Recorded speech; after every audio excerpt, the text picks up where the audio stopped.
এইটা কি কোনোভাবে বন্ধ করা যায় না? এইটার কারণে বাংলাদেশে কি পরিমাণ ক্ষতি হচ্ছে সেটা আপনি কল্পনাও করতে পারবেন না।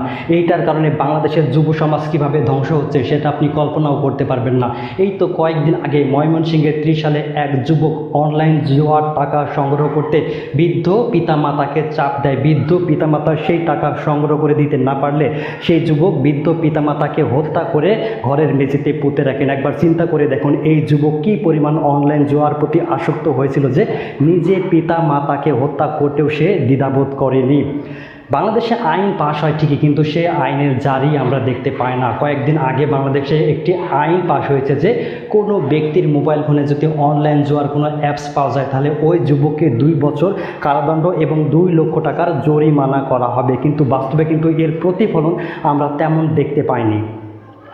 বাংলাদেশে শুধু আইন পাশ করলেই হবে না, আপনি অনলাইনে ফেসবুক কিংবা ইউটিউবে স্ক্রলিং করুন, দেখতে পারবেন যে 5 থেকে 10 মিনিট সময়ের ব্যবধানে আপনি 2 থেকে 3টি অনলাইন জুয়ার বিজ্ঞাপন পাবেন, অর্থাৎ দেখতে পাবেন।